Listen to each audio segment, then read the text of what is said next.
याद रखो, जिस भी चीज को तुम चाहते हो कि वो तुम्हें कल मिले, जिसकी भी तुम कल पाने की ख्वाहिश करते हो, वो तुम्हारे आज को बर्बाद कर जाती है। और लुत्फ की बात तो ये है कि वो चीज जब कल तुम्हें मिलेगी तो तुम उससे लुत्फ लेने को उस वक्त नहीं होगे, बल्कि तुम किसी और कल में कुछ और की ख्वाहिश लेकर उस वक्त के आज को बर्बाद कर रहे होगे।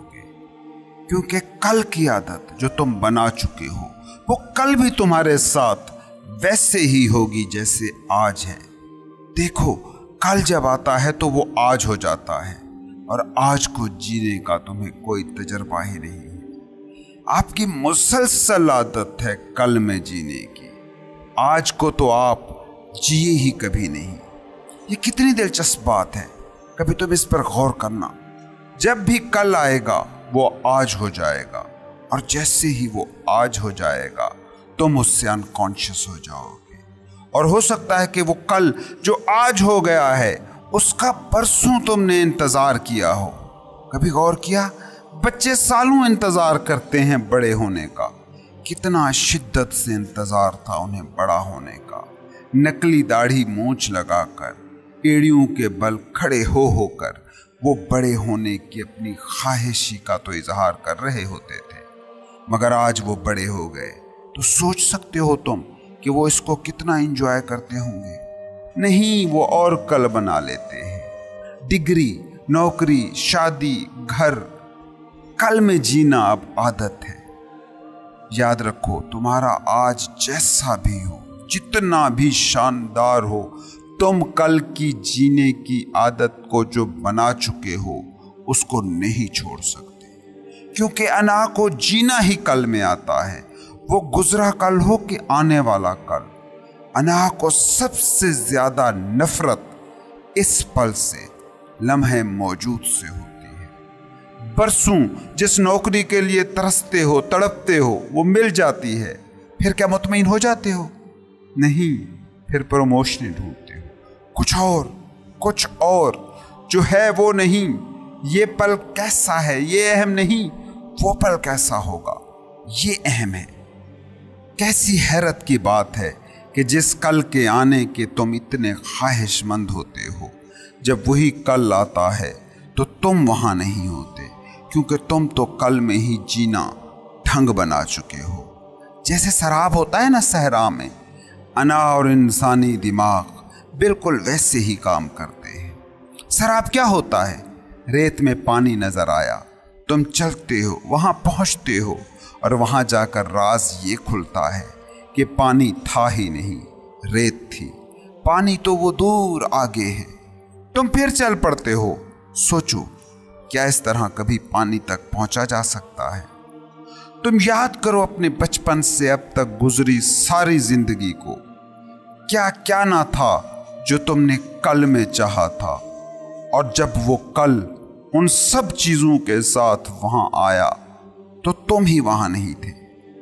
तुम लोगों का हाल उस शख्स का सा है जिसकी आंख के साथ मसला हो और वो दूर की ही चीज बस देख सकता हो, और जब उस चीज के करीब पहुंचे तो वो चीज उसे नजर आना ही बंद हो जाए। तुम जब छोटे से बच्चे होते हो तो तुम्हें एक ही गम होता है कि कब मैं बड़ा होऊंगा और अपने खिलौने खरीद सकूंगा। लेकिन जब वो बड़ा होता है तो उसे खिलौने नजर ही नहीं आते। तुम्हें फार साइटेडनेस की बीमारी है। तुम दूर ही की चीज को देख सकते हो, और जब दूर की इस चीज तक पहुंचते हो तो वो चीज गायब हो जाती है और तुम किसी और चीज को देखने लगते हो। और मजे की बात यह है कि तुम्हें कभी ख्याल ही नहीं आता कि हर चीज के साथ तुमने अब तक यही किया है। हर दफा जब तुम खिलौने खरीदने के काबिल हुए तो खिलौने नजर आना बंद हो गए। तुम सारी जिंदगी दौड़ते हो, तुम्हें तुम्हारी पसंद के खिलौने हमेशा दूर नजर आते रहते हैं, मगर कभी रुक कर ये सवाल नहीं करते खुद से कि मसला चीज़ के साथ नहीं है, वो चीज़ नहीं उड़ जाती, बल्कि मसला मेरी आँख के साथ है जो फिक्स्ड है, जो दूर ही देख सकती है। वो 5 फीट से आगे ही देखती है, 5 फीट से पीछे ब्लाइंड स्पॉट आ जाता है। इंसान ऐसे ही जी रहा है, हमेशा ब्लाइंड स्पॉट में। इंसान का आज हमेशा अंधेरे में होता है। इस पल से इंसान हमेशा गाफिल होता है, और यही पल वो पल है जिसमें तुम्हारा सारा खजाना है। अना की यही बीमारी है। अना कल को देखती है, मगर कल के साथ वो कुछ कर नहीं सकती। तुम कभी सोचते हो कि तुम अपने कल के साथ कुछ भी नहीं कर सकते? कल के सर दर्द का इस वक्त इलाज तुम नहीं कर सकते। कल का खाना तुम इस वक्त नहीं खा सकते। कल के साथ तुम कुछ भी तो नहीं कर सकते, मगर अना कल को ही देखती है। इस पल के साथ तुम सब कुछ कर सकते हो, मगर इस पल को तुम्हारी अना नहीं देख सकती। आज में कुछ किया जा सकता है, मगर आज में आप नहीं होते, और कल में कुछ नहीं किया जा सकता, और आप हमेशा वही कल में होते हैं। ये शराब की दौड़ पूरी जिंदगी को बेकार कर देती है। जिंदगी को जीने की बजाय दौड़ने में लगा देते हो। ये जो आज के इंसान को एम्प्टीनेस फील होती है, कहीं फुलफिलमेंट नहीं, कहीं कोई भराव नहीं। जो भी पाते हैं वो फ्रेश नहीं लगता, बासी लगता है। जो भी पकड़ते हैं फेंकने जैसा लगता है। जिसको भी खोज लेते हैं उसके ही सारे मानी खो जाते हैं। फकीर तुम्हें ख्वाहिशों से आज़ाद करता है। क्यों? ताकि तुम इस दौर से रुक कर देखो। जो तुम चाहते हो वो यहाँ है, तुमने नज़र टिकाई हुई है दूर। जिंदगी यहाँ है। फकीर ख्वाहिशों से आज़ाद करता है ताकि तुम कल के पीछे अंधाधुंध दौड़ने से रुक जाओ। और ये भी बता दूं कि फ़कीर कहता नहीं है कि इस ख्वाहिश को छोड़ दो, फलां ख्वाहिश को तर्क कर दो। इस बात को समझो, क्योंकि अगर कोई फ़कीर है, कोई सच्चा मुर्शिद है, वो तुम्हें कहता है कि ख्वाहिशें छोड़ दो, फलां ख्वाहिश छोड़ दो, और आगे से तुम सवाल कर देते हो किस लिए, फॉर व्हाट? और फिर वो कहे कि जन्नत के लिए, खुदा के लिए, निजात के लिए, निर्वाण के लिए, किसी भी चीज़ के लिए। तो अब सवाल तो बनता है कि ये भी तो ख्वाहिश है।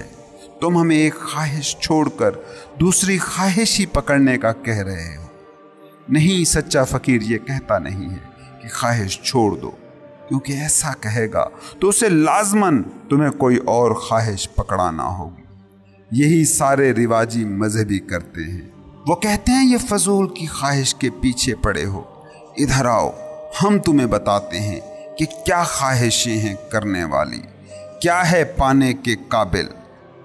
गौर से देखो तो ये रिवाजी मजहबी तुम्हारे दुनियादारों से ज़्यादा कैलकुलेटिव हैं, ज़्यादा हिसाब किताब वाले हैं। वो कहते हैं कि तुम तो बेकार से घर की ख्वाहिश में सड़े जा रहे हो। आओ हम तुम्हें बताएं जन्नत में महल कैसे खड़ा होता है। ख्वाहिश छोड़ने का जो कहेगा वो नई ख्वाहिश को ज़रूर पकड़ाएगा, क्योंकि वो भी जानता है कि तुम्हारा दिमाग कैसे काम करता है, तुम्हारी अना कैसे ऑपरेट होती है। वो भी जानता है कि कल तुम्हारे लिए तुम्हारे आज से ज़्यादा अहम है। वो कल से नहीं हटाता, कल की ख्वाहिश को रिप्लेस कर देता है। फ़कीर ये नहीं करता। फ़कीर बस बता देता है कि ख्वाहिश ये है, ये ऐसे काम करती है। तुम्हारी ही जिंदगियों से तुम्हें दिखा देता है कि देखो ये तुम्हारी ख्वाहिश है जो गुजरे कल में तुमने की थी, अब ये तुम्हारे लिए कितने कोई अहम है। वो ख्वाहिश का सच बताता है। वो छोड़ने और पकड़ने की बात ही नहीं करता, क्योंकि छोड़ना और पकड़ना अना का तकाजा है। जानना, सच जानना, हतमी हक जानना, ये तुम्हारी रूह की दुनिया है, ये तुम्हारी हस्ती का तकाजा है। कभी देखा है दुनिया का दौड़ना और फ़कीर का सहराओं में भटकना?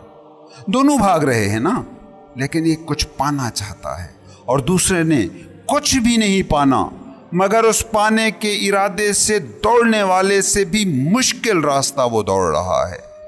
दुनियादार तो एयर कंडीशनड ऑफिस से घर की दौड़ लगा रहा है, मगर सूफी फकीर कभी सहरा में जल रहा है, कभी जंगल में भटक रहा है, कभी हिमालय के गारों में तन्हाई झेल रहा है, और कुछ पाना भी उसने नहीं है। वो बस जानना चाहता है। रूह हमेशा जानना चाहती है, अना हमेशा पाना चाहती है। और मजे की बात यह है कि पाने में तस्कीन ढूंढती दुनिया सब कुछ पाकर भी तस्कीन नहीं पा पाती, और कुछ ना पाने को चलने वाला फकीर सुकून, पीस और जिंदगी को पा लेता है। कभी इस राज पर तुम गौर जरूर करना। फकीर ख्वाहिश की नेचर खोल कर बता देता है, छोड़ने की बात नहीं करता। वो बस ये कह देता है कि ये दीवार है, इससे निकलोगे सर टूटेगा। वो ये नहीं कहेगा कि अपना सर ना तोड़ो, क्योंकि इससे सवालों का सिलसिला जन्म लेगा और कुछ नहीं होगा। आप कह सकते हो क्यों सर न तोड़ें। वो ये भी नहीं कहेगा कि इस दीवार से ना निकलो, क्योंकि आप कह सकते हैं कि क्यों ना निकलें। ध्यान रहे कि फकीर आपको कोई पॉजिटिव डिजायर नहीं देता कि इसके लिए ऐसा मत करो। वो बस इतना ही बता देता है कि ऐसा करोगे तो ऐसा होगा।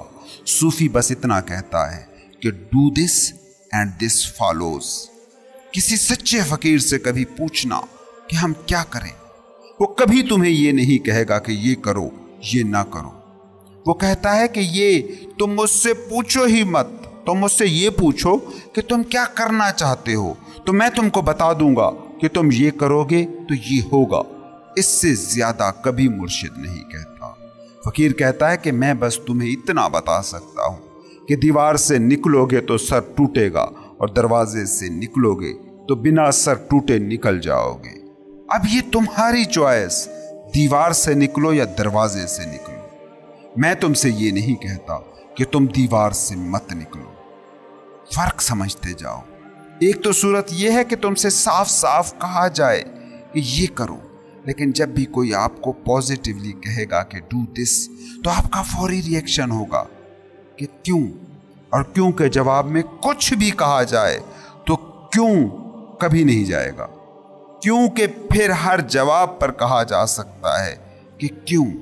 फकीर बस इतना कह देता है कि ये करोगे तो ये होगा, ख्वाहिश के पीछे भागोगे तो दुखी होकर रहोगे, छत से कूदोगे तो टांगें तुड़वाओगे। ख्वाहिश में दुख है, ये नेचर का इतना ही पक्का कानून है जितना कशिश शकल का कानून।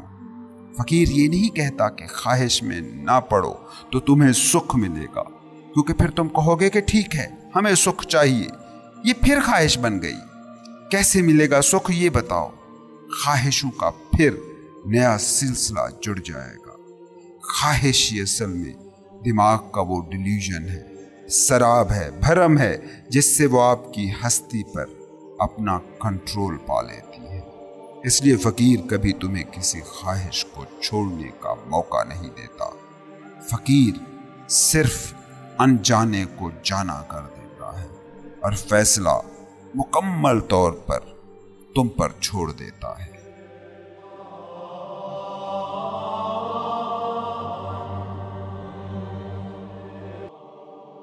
फकीर के पास जो लोग ये सोच कर जाते हैं कि उससे कुछ ऐसा मिल जाएगा कि जिससे सुख हो, जिससे सुकून मिल जाए, वो चूक जाते हैं। वो ये नहीं समझ रहे कि उनकी नज़र में वो फकीर अहम नहीं है, वो ज़रूरत अहम है, जिस ज़रूरत की तशफ़ी के लिए वो उसके पास गए हैं। कितने ही मुर्शिद हैं, कितने ही गुरु हैं, ये ना कहें कि थे और अब नहीं हैं, अब भी हैं, मगर अब लोग चूकने वाले ज़्यादा हैं, अनकॉन्शियस ज़्यादा हैं, बसारत से महरूम ज़्यादा हैं।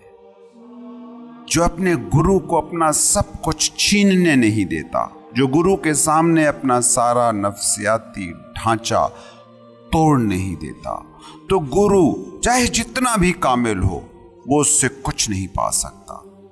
जो गुरु के पास पाने जाता है वो कुछ भी नहीं पाता। और मज़े की बात यह है कि जो गुरु के पास अपना सब कुछ हारने जाता है वो सब कुछ जीत जाता है, वो सब कुछ पा लेता है। याद रखना, पीर और मुरीद, मुर्शिद और सालिक के रिश्ते में मुरीद क्या पाएगा या क्या नहीं पाएगा, इसका इन्हिसार पीर, मुर्शिद, गुरु पर नहीं होता, बल्कि इसका इन्हिसार होता है मुरीद पर, सालिक पर। वो क्या खोने को तैयार है ये तय करता है कि मुर्शिद से उसे क्या मिलेगा। क्या वो अना का झूठ त्यागने पर तैयार है? क्या वो जहन की तारीकियों में ढली उस दुनिया को तर्क करने पर तैयार है जिसने उसे अपना आप मान लिया है? क्योंकि गुरु जिस मीडियम से बात करता है वो मीडियम अनाई दिमाग की समझ में ही नहीं आता। आज भी आप किसी फकीर के पास गुजरे तो 99.99% चांस यही है कि तुम फकीर से चूक जाओगे। अगर फकीर का कोई इमेज आपके दिमाग में है तो याद रखें, आप फकीर को, गुरु को, मुर्शिद को नहीं ढूंढ रहे, अना के शराब का पीछा कर रहे हैं। कैसे दोगे फकीर को रूप कि जो कहता है हर रूप झूठ है? तुम जब गुरु के पास जाते हो तो जज करते रहते हो उसकी बातों को, उसके लिबास को, उसकी हरकतों को, उसके उठने बैठने को, उसके खाने पीने को, उसके चलने फिरने को। याद रखो, ऐसा शख्स कभी किसी फकीर तक नहीं पहुंच सकता, क्योंकि वो फकीर को ढूंढ ही नहीं रहा, वो फकीर के उस इमेज को ढूंढ रहा है जो उसके जहन में मौजूद है। इसलिए तो ढोंगी फकीरों का काम आसानी से चल जाता है, क्योंकि वो आपकी नफ्सियात को जानते हैं। उन्हें पता है कि तुम फकीर के नाम पर, गुरु के नाम पर किस तस्वीर को ढूंढ रहे हो। वो तस्वीर खुद मन के सामने आ जाता है। इस बात को समझो कि तुम्हारे जहन में जो तस्वीर है, जो जैसी भी है, जितनी भी परफेक्ट है, मगर वो मुर्दा है, क्योंकि वो दिमाग के मुर्दा खाने में तख्लीक हुई है। तुम्हारी सोचों ने ढाली है, तुम्हारे दिमाग की प्रोग्रामिंग ने तख्लीक की है। तुमने किसी से सुना फकीर ऐसा होता है, तुमने कहीं पढ़ा कि फलां फकीर ऐसे रहता था, तुमने अपने बड़ों से, अपने खतीबों से सुना कि वली ऐसा होता है, तो तुमने उन सारी मालूमात से एक जहनी तस्वीर बना ली। कभी कोई तस्वीर जिंदा नहीं होती, उसमें सांस नहीं होती, उसमें जिंदगी नहीं होती। जिंदा फकीर तुम्हारी किसी भी बनाई गई तस्वीर के मुताबिक नहीं हो सकता, क्योंकि जिंदगी की नेचर तो तगय्युर है, जिंदगी की फितरत तो तब्दीली है। तस्वीरें नहीं बदलती, इंसान बदलता है, जिंदगी रूप भरती है। तुम्हारा फकीर का तसव्वुर स्टिल है फकीर, मगर सीमाब सिफत होता है। फकीर तो जिंदगी के ज़ेरो बम से मचलता दिल है, एक पल यूं एक पल वूं। तुम अपनी किसी भी तस्वीर के सांचे में किसी जिंदा फकीर को फिट नहीं कर सकोगे। बल्कि याद रखना कि फकीर के पास तुम जाओ तो वो जान लेगा कि तुम क्या ढूंढ रहे हो, और वो उससे उलट बिहेव करेगा, ताकि पहले तो तुम उस तस्वीर से, उस तसव्वुर से जान छुड़वाओ जो जहन के बंदी खाने में तुमने कैद कर रखी है। और जैसे ही तुम उस तस्वीर से जान छुड़ाते हो तो फिर तुम हकीकत की दुनिया में आते हो। फिर तुम अपनी तस्वीर, अपने तसव्वुर से नहीं मिलते, फिर तुम वाकई मुर्शिद से मिलते हो, फकीर से मिलते हो। और मज़े की बात पता है क्या है?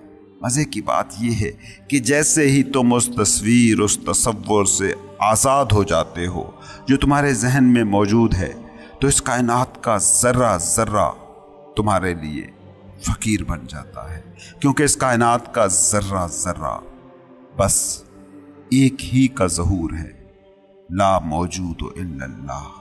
फिर एक दरख्त भी तुम्हें सिखा सकता है कि स्टिलनेस क्या है, फिर एक तितली भी तुम्हें बता सकती है कि जमाल क्या है, फिर एक फूल भी तुम्हें सिखा सकता है कि साइलेंस क्या है।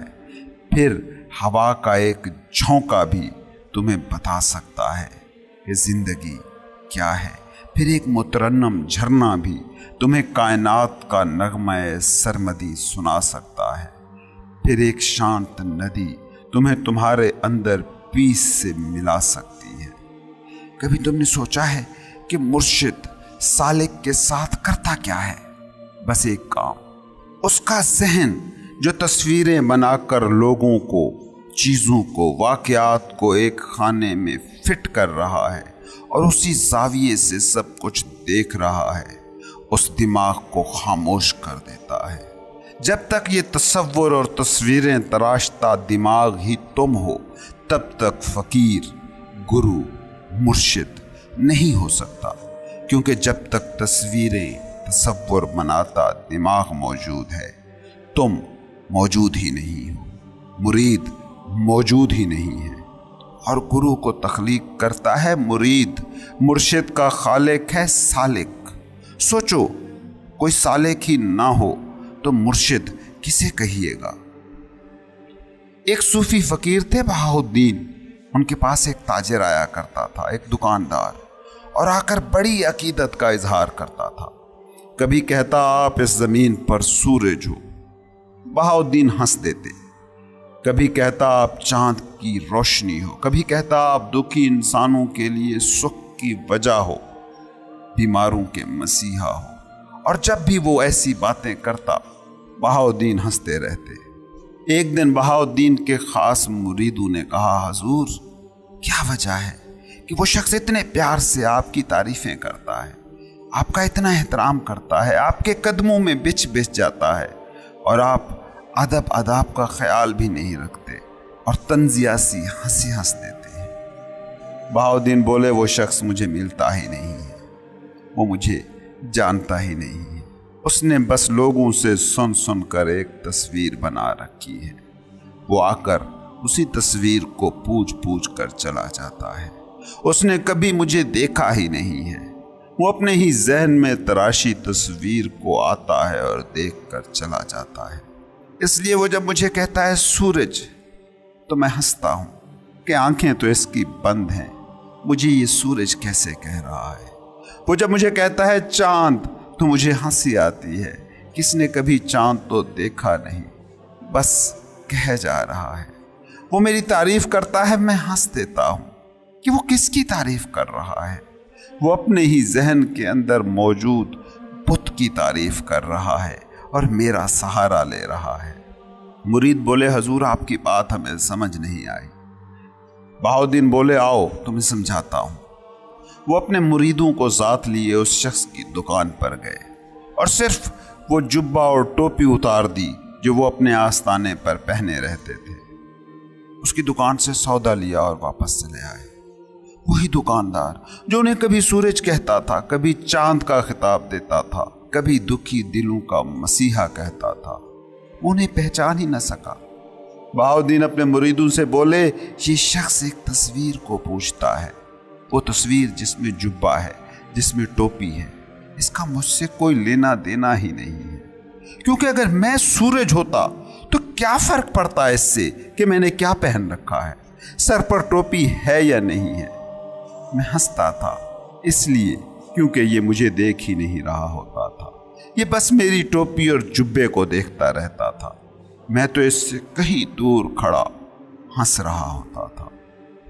वो दुकानदार जो खुद को मेरा आशिक कहता है, उसके साथ मैं 15 मिनट रहा, उससे बातें की, उससे सौदा खरीदा, वो मुझे पहचान नहीं पाया, बल्कि उल्टा मुझे कम अकल समझकर उसने सौदा भी पूरा नहीं दिया।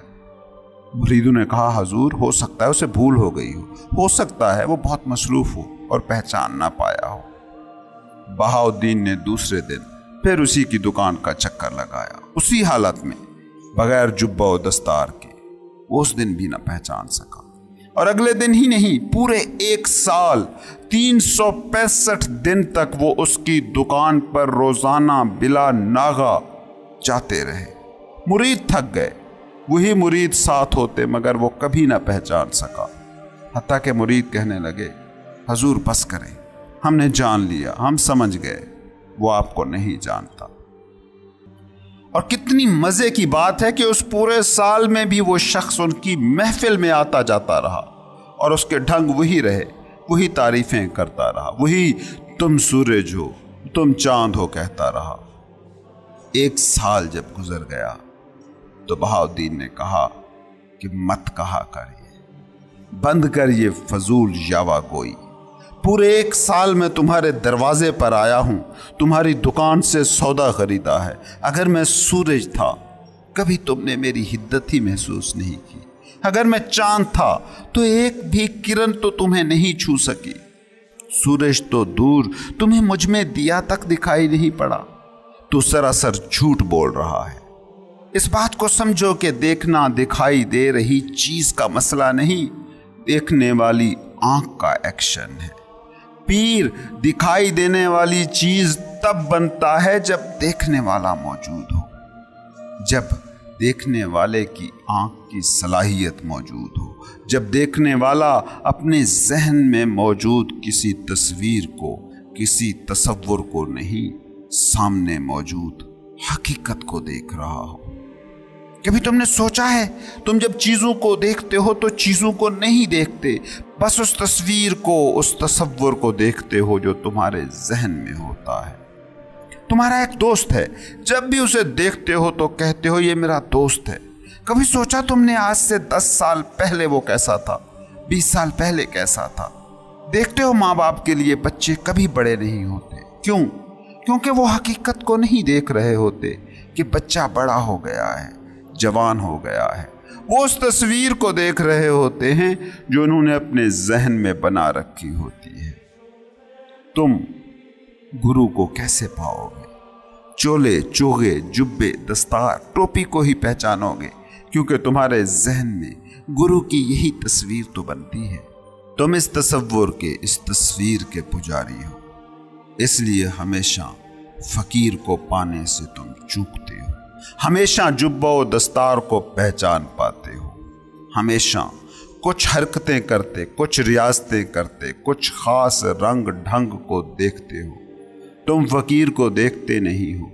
تمہارے سامنے کوئی بیدار روح ہو مگر وہ سوٹڈ بوٹڈ ہو تو تمہاری آنکھ اسے پہچان ہی نہیں پائے گی، کیونکہ تم نے تو جھیل کی سطح کو ہی دیکھنا جانا ہے، جھیل کی گہرائیوں کو تم نے کبھی دیکھا ہی نہیں ہے۔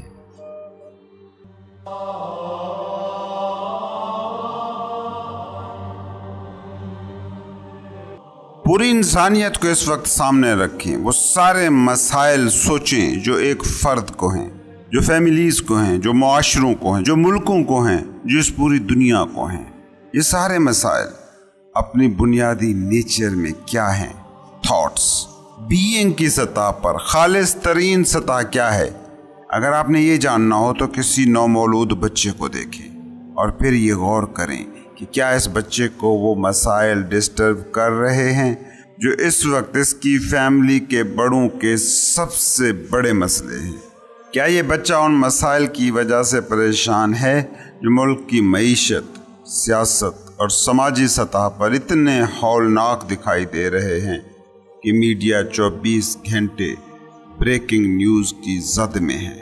اور بچہ بینگ کی سطح پر ہے، زندگی کے زیر و بم کے ساتھ ہم آہنگ۔ یہ بات آپ چاہے زبان سے تسلیم نہ بھی کریں تو بھی آپ کے اندر موجود کوئی مقام ہے جو یہ جانتا ہے کہ یہ بچہ کل زندگی اور انسانی ایگزسٹنس کے اس سنگم پر موجود ہے جہاں صرف جوائے ہے، لطف ہے، آنند ہے، آشتی ہے۔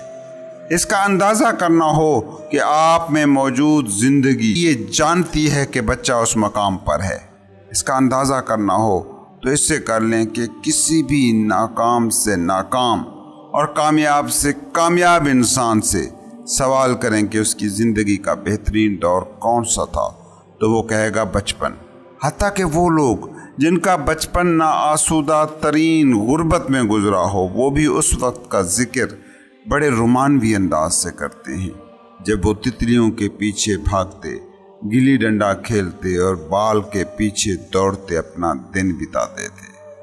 اب غور کریں کہ اس بچے کے پاس زندگی کا وہ کون سا گر تھا جس سے بڑے محروم ہیں۔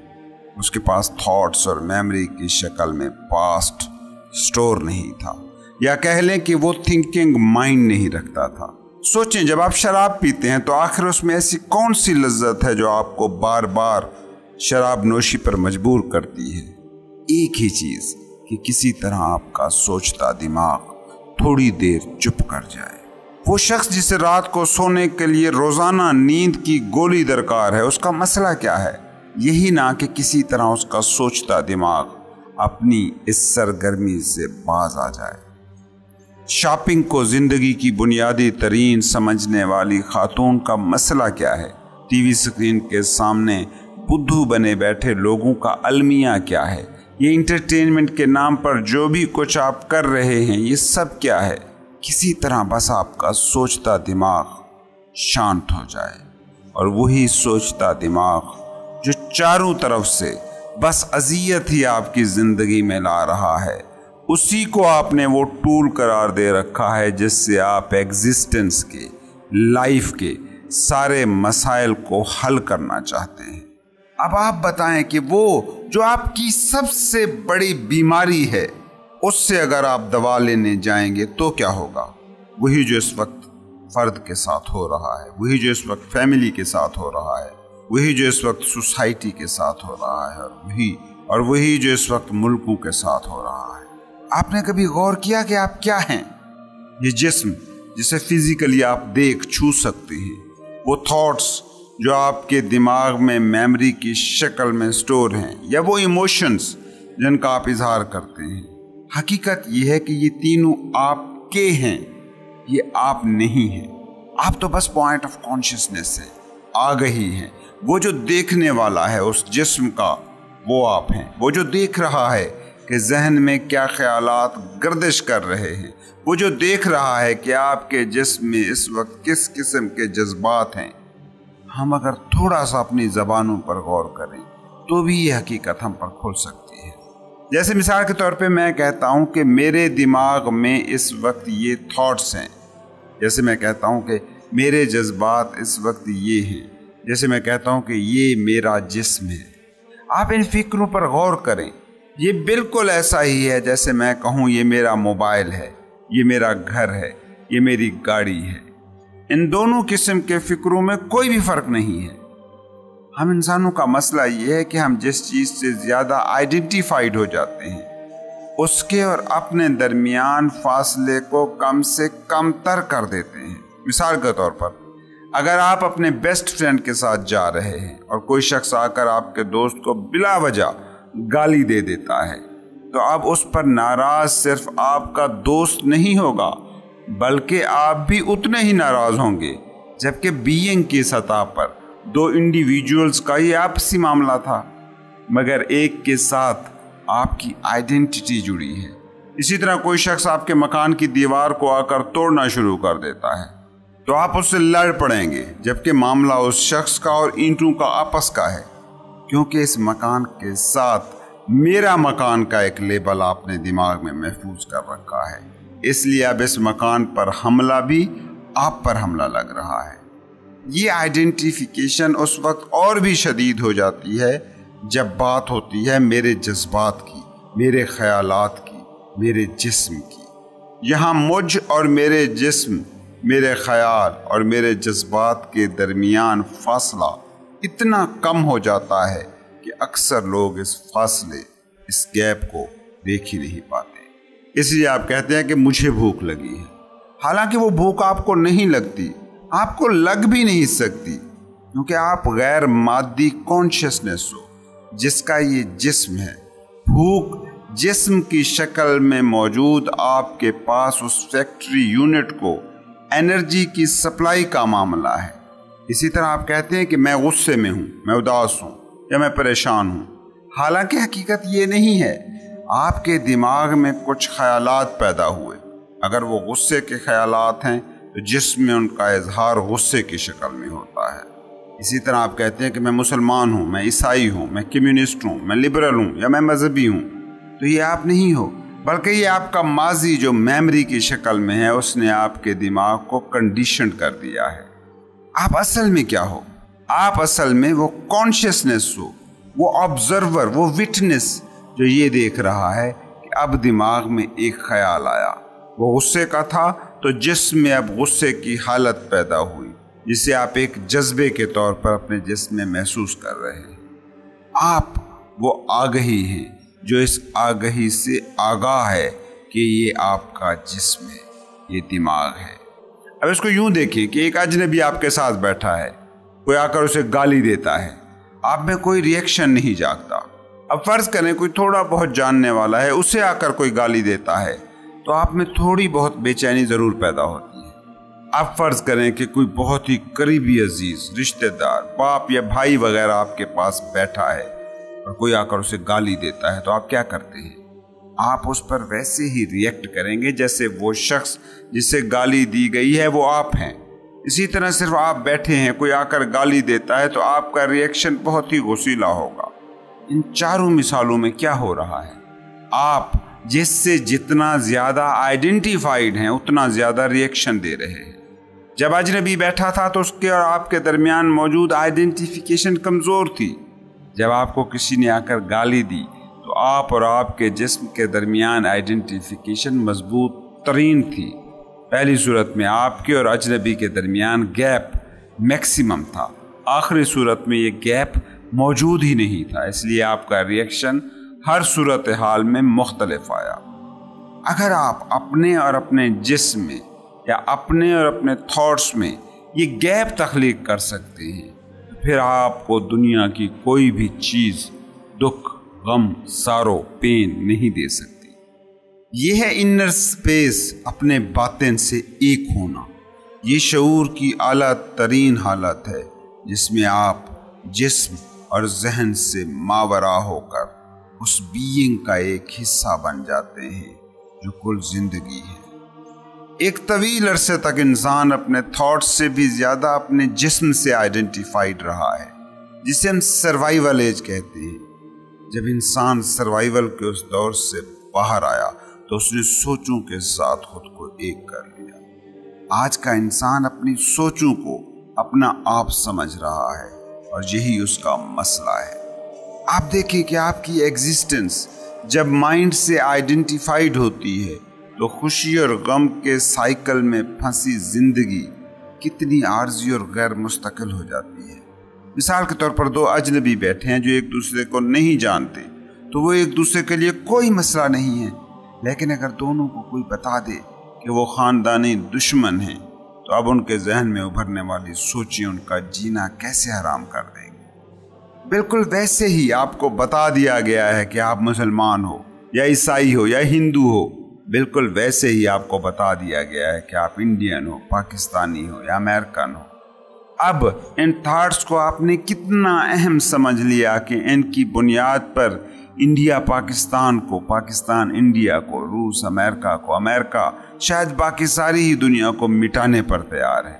آپ بطور فرد اپنے آج کے دن کے سارے مسئلے دیکھیں جن سے آج آپ کا سامنا ہوا، سب کے سب مائنڈ میں ابھری کسی سوچ سے نکلے تھے۔ آپ چونکہ مائنڈ سے شدت سے آئیڈینٹیفائڈ ہیں اس لیے آپ نے انہیں اپنے مسائل بنا لیا۔ تھاٹس کو زیادہ سیریس نہ لیں، کیونکہ جب آپ تھاٹس کو سیریس لیتے ہیں تو اس میں ایک مومنٹم پیدا ہو جاتا ہے اور وہ مومنٹم اتنا زوردار ہوتا ہے کہ آپ کی بینگ اس میں تنکے کی طرح بہہ جاتی ہے۔ مثال کے طور پر ایک شخص نے آ کر آپ کو گالی دی، آپ کے دماغ نے اس گالی کا ایک مطلب نکالا اور بدلے اور جوابی گالی کے تھاٹس سوچے۔ اس پر اب دو قسم کے رد عمل ہو سکتے ہیں۔ فرض کریں جس شخص کو گالی دی گئی وہ بیدار انسان ہے، وہ کوئی صوفی ہے، وہ کوئی انلائٹنڈ شخص ہے، تو اس کا رد عمل کیا ہوگا؟ وہ دیکھے گا کہ اس کے دماغ میں یہ تھاٹس پیدا ہو رہے ہیں، اس کے اور اس کے ذہن کے درمیان ایک گیپ موجود ہوگا۔ اس گیپ کی وجہ سے اس کا ریئیکشن بس ایسے ہی ہوگا جیسے ساتھ بیٹھے کسی شخص کو گالی دی گئی ہو۔ لیکن اگر جس کو گالی دی گئی ہے وہ غیر بیدار اور دماغ سے آئیڈینٹیفائڈ شخص ہے تو اس صورت میں ریئیکشن مختلف ہوگا۔ دماغ اس گالی کو سننے کے بعد جوابی گالی یا تھپڑ یا مکہ مارنے کا تھاٹ سوچے گا۔ اب چونکہ اس شخص اور ذہن کے اس تھاٹ کے درمیان گیپ ہی نہیں तो वो इस पर वैसे ही अमल करेगा जैसे ये सोच उसके दिमाग ने नहीं बल्कि उसने खुद क्रिएट की है, और वो जो रिएक्शन देगा वो आपको मालूम ही है। अब आप थोड़ा सा गौर करें कि आप थॉट के साथ एक हैं। थॉट की नेचर ये है कि उसे जब आपका ये गहरा साथ मिल जाता है तो वो बहुत ताकतवर हो जाता है। अब हर थॉट ही आपको कहेगा कि मैं अहम हूँ, और साइंस कहती है कि हमारे जहन में दिन में 60 से 80 हज़ार थॉट्स औसतन पैदा होते हैं। अब अगर 80 हज़ार थॉट्स रोज़ाना आपको ये बता रहे हूँ कि मैं अहम हूँ और तुम ये करो, तुम वो करो, तो आपकी ज़िंदगी क्या होगी? एक अलमिया, वही अलमिया जो आप देख रहे हैं। आप एक दिन के अखबारात को उठाकर देख लें, अपने घरों को, दफ्तरों को, बाजारों को देख लें और छोड़ें, अकेले बैठ जाएं 2 दिन तक, आपका दिमाग ही आपको पागल कर देगा। क्या ये हमारा आज का सबसे बड़ा मसला नहीं है? आज के दौर की अगर कोई सबसे बड़ी रूहानी मश्क हो सकती है तो वो ये है कि थॉट्स को सीरियस ना लें।